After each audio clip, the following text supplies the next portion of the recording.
जय हिंद दोस्तों। आप सभी का सिद्धार्था सर यूट्यूब चैनल पर स्वागत है। तो जो आज का जो वीडियो है आपका बाल विकास के महत्वपूर्ण जो क्वेश्चन है जो आपके अभी तक आए हुए एग्जाम के, चाहे सी टेट हो, चाहे सी जी टेट हो, चाहे यूपी टेट हो या रीट हो या एच टेट हो या एम पी टेट, ये सभी एग्जाम में आए हुए क्वेश्चन है। और ये हर एग्जाम में आने की जो संभावना होती है और आते ही हैं, उन्हीं क्वेश्चन को हमने उठाया है। तो देख, इस वीडियो को आपको लास्ट तक देखना है। अपना स्कोर कार्ड जरूर शेयर करिए, जो न्यू है सब्सक्राइब करिए, बेल बटन अपने दोस्त फ्रेंड को शेयर करिए। तो पहले क्वेश्चन के साथ शुरू करते हैं। देखिए सीटेट 2016 में आया हुआ क्वेश्चन है। तो देखिए यहाँ से जो पहला जो क्वेश्चन है, हमें चाहिए कि विशेष आवश्यकताओं वाले बच्चों को कोई शिक्षा नहीं दी जाए, केवल व्यावसायिक शिक्षा दी जाए, अलग करके भिन्न विद्यालय में रखें, विशेष व्यवस्था वाले नियमित ढांचों में शामिल करें। तो बताइए हमें क्या करना चाहिए। तो ये क्वेश्चन है कि हमें चाहिए कि विशेष आवश्यकताओं वाले बच्चों को क्या करना चाहिए। तो यहाँ से सिंपल सा आंसर बन जाता है, विशेष व्यवस्था वाले नियमित ढांचों में शामिल करें। तो आंसर क्या हो जाएगा, आंसर जो हो जाएगा सबसे बेस्ट ऑप्शन वो हो जाएगा D, correct. Question number second है, अधिगम निर्भाग्यता वाले बच्चे की पहचान आप कैसे करेंगे, बताइए। वृद्धि परीक्षण करके, उनकी शारीरिक बनावट देखकर, उसके लिखने की नोटबुक को देखकर, यह देखकर कि वे दूसरे बच्चों से कितना लड़ते हैं। तो यहां से सेकंड की अगर मैं बात करूं, उसके लिखने की नोटबुक को देखकर। तो आंसर यहां से अधिगम निर्भाग्यता वाले बच्चों की पहचान आप कैसे करेंगे। तो बताइए क्या आंसर सी करेक्ट है। तो बताइए यहां से आंसर क्या मैंने जो सी दिया है वो सही होगा। तो यहां से अगर आप लोगों को लग रहा होगा ये ऑप्शन तो नहीं हो सकता है, तो ऑप्शन यहां से बताइए, क्या वृद्धि परीक्षण करके या उनकी शारीरिक बनावट देखकर। तो आंसर जो हो जाएगा सबसे बेस्ट, यहां से आंसर हो जाएगा वृद्धि परीक्षण करके। तो आंसर जो हो जाएगा आपका ए आंसर हो जाएगा करेक्ट। और फिर भी आप लोग अपने कमेंट बॉक्स में इसका क्वेश्चन नंबर सेकंड का लिखकर तर्क वितर्क अपने दे सकते हैं, ठीक है। चलिए क्वेश्चन नंबर यहां से अगर मैं बात करूं थर्ड है, सुनने में असमर्थ बच्चा नियमित विद्यालय में बहुत अच्छा कर सकता है यदि उसे उपयुक्त सुविधाएं और साधन उपलब्ध कराए जाएं। नियमित विद्यालय में अपने सहपाठियों के समान कभी प्रदर्शन नहीं कर सकेगा। सिरबड़ असमर्थता वाले बच्चों के विद्यालय में ही भेजा जाना चाहिए, नियमित विद्यालय में नहीं। केवल अकादमिक शिक्षा से लाभ नहीं उठा पाएगा, उससे उसके स्थान पर व्यावसायिक शिक्षा दी जानी चाहिए। तो यहाँ से आपको जो आंसर सबसे बेस्ट आंसर क्या हो जाएगा, जो ऑप्शन हो जाएगा नियमित विद्यालय में बहुत अच्छा कर सकता है यदि उसे उपयुक्त सुविधाएं और साधन उपलब्ध कराए जाएं। तो आंसर यहाँ से क्या हो जाएगा, आपका फर्स्ट आंसर हो जाएगा करेक्ट। क्वेश्चन नंबर 4 है, सामाजिक आर्थिक रूप से वंचित पृष्ठभूमि से आने वाले बच्चों को कक्षा के माहौल की आवश्यकता होती है जो। तो बताइए सामाजिक आर्थिक रूप से वंचित मतलब गरीब बच्चों को उनकी क्षमताओं के आधार पर वर्गीकृत करता है, उन्हें अच्छा व्यवहार सिखाता है, उन्हें सांस्कृतिक और भाषाई ज्ञान को महत्व देता है और तथा उनका उपयोग करता है, उनकी भाषा के उपयोग को हतोत्साहित करता है ताकि वे मुख्य धारा की भाषा सीख सकें। तो आंसर यहाँ से आपको जो बताना है, यहाँ से जो आंसर बताना है, आंसर क्या हो जाएगा, उन्हें सांस्कृतिक और भाषाई ज्ञान को महत्व देता है, उनका उपयोग करता है। तो आंसर यहाँ से क्या हो जाएगा, जो आते हैं जो पृष्ठभूमि से आते हैं, अगर मैं बात करूं वंचित पृष्ठभूमि से आने वाले बच्चों के माहौल की आवश्यकता होती है जो। तो आंसर क्या हो जाएगा यहाँ से सी। क्वेश्चन नंबर 5 है, अति संवेदनशील बच्चों को सीखने में मदद करने के लिए निम्नलिखित में से कौन सा तरीका उपयुक्त नहीं है। बेचैन होने पर अक्सर उन्हें फटकार लगाना, एक कार को छोटे प्रबंधनीय खंडों में तोड़ना, अधिगम के वैकल्पिक तरीकों की पेशकश, उनके दैनिक कार्यक्रम में शारीरिक गतिविधि का समावेश। तो यहां से अगर मैं 50 की बात करूं तो आंसर यहां से हो जाएगा डी, जो कि करेक्ट। क्वेश्चन नंबर 6 है, एलेक्सिया है पढ़ने की अक्षमता, लिखने की अक्षमता, सीखने की अक्षमता, सुनने की अक्षमता। तो 6 का अगर मैं आंसर की बात करूं, जो एलेक्सिया जो संबंधित होता है पढ़ने की, जो कि बिहार टेट में आया हुआ क्वेश्चन है। क्वेश्चन नंबर 7 है, छोटे शिक्षार्थियों में निम्नलिखित में से कौन सा लक्षण पठन कठिनाई का नहीं है? पठन गति और प्रवाह में कठिनाई, शब्दों और विचारों को समझने में कठिनाई, सुसंगत वर्तनी में कठिनाई, वर्ण एवं शब्द पहचान में कठिनाई। तो 7 का अगर मैं आंसर की बात करूं तो यहां से कह रहा है कौन सा पठन कठिनाई का नहीं है? पठन गति और प्रवाह में कठिनाई। तो छोटे विद्यार्थियों में जो कि नहीं है, तो आंसर क्या हो जाएगा? ए आंसर हो जाएगा करेक्ट।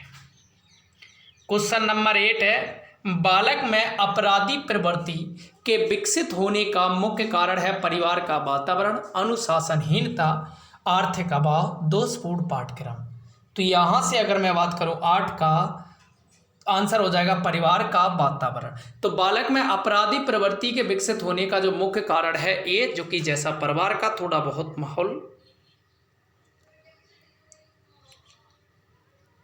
क्वेश्चन नंबर 9 है, 5वीं कक्षा के दृष्टिबाधित विद्यार्थी को निचले स्तर के कार्य करने की छूट मिलनी चाहिए कि माता पिता और मित्रों द्वारा उसे दैनिक कार्यों को करने में सहायता की जानी चाहिए के साथ कक्षा में सामान्य रूप से व्यवहार किया जाना चाहिए और श्रव्य यानी कि सीडी के माध्यम से सहायता उपलब्ध कराई जानी चाहिए के साथ कक्षा में विशेष व्यवहार किया जाना चाहिए।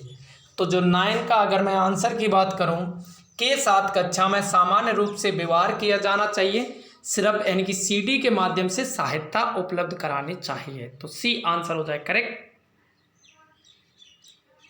क्वेश्चन नंबर 10 है, कक्षा 5 के न्यून दृष्टि वाले बालकों को निम्न स्तर के कार्य करने के लिए माप करना उचित है।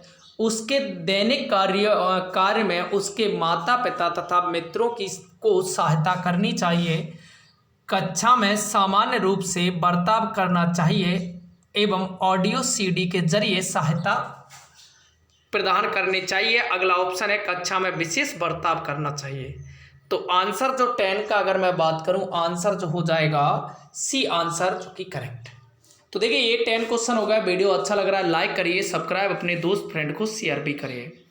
क्वेश्चन नंबर 11 है, निम्न में से कौन सी मानसिक मंदता की विशेषता नहीं है? बुद्धि लब्धि का 25 से 70 के मध्य होना, धीमी गति से सीखना एवं दैनिक जीवन की क्रियाओं को नहीं कर पाना, वातावरण के साथ अनुकूलन में कठिनाई होना, अंतर्वैयक्तिक संबंधों का कमजोर होना। तो यहाँ से 11 का बहुत ही सिंपल सा आंसर, जो मानसिक मंदता की यानी कि जो मानसिक जो बुद्धि है मंदता की, अंतर्वैयक्तिक संबंधों का कमजोर होना जो कि नहीं है, बाकी के आपके सभी हो सकते हैं। तो आंसर क्या हो जाएगा? डी।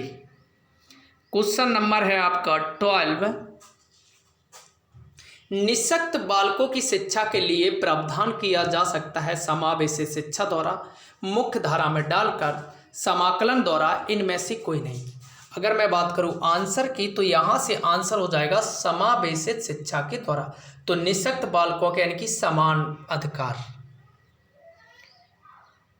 क्वेश्चन नंबर है आपका यहां से 13, डिसलेक्सिया किससे संबंधित है? मानसिक विकार, गणितीय विकार, पठन विकार, व्यवहार संबंधी। तो 13 का अगर मैं आंसर की बात करूं, पठन विकार से। क्वेश्चन नंबर है अगला, यदि आपकी कक्षा का बालक सी को डी को सी लिखे तो वह कौन से रोग से पीड़ित है? Malaria, dyslexia, filaria, typhoid.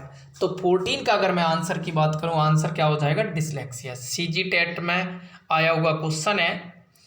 वर्तमान में निःशक्त बच्चों की शिक्षा के लिए कहा गया है समावेशी शिक्षा, विशेष शिक्षा, समाकेशित शिक्षा, समेकित शिक्षा, कोई नहीं। तो बताइए, तो यहां से अगर मैं 15 की बात करूं, समावेशी शिक्षा, समान अधिकार।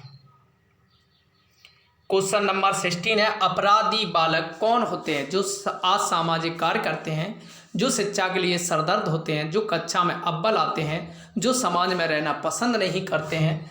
तो 16 का अगर मैं आंसर की बात करूं तो आंसर हो जाएगा जो असामाजिक कार्य करते हैं।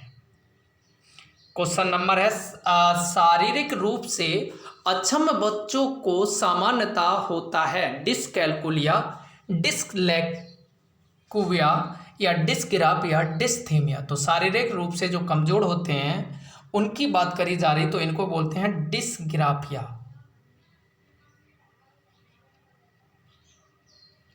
अगला क्वेश्चन है, एक बच्चा जो डैश से ग्रस्त है वह सा को बाज और न्यूक्लियर को अनक्लियर में अंतर नहीं कर सकता है, वह शब्द जबलिंग विकार है, डिसलेक्सिया है, डिस्मार्फिया है, डिसलेक्सिया है। तो इसको क्या कहेंगे? 18 का जो आंसर आपका हो जाएगा विकार संबंधी डिसलेक्सिया।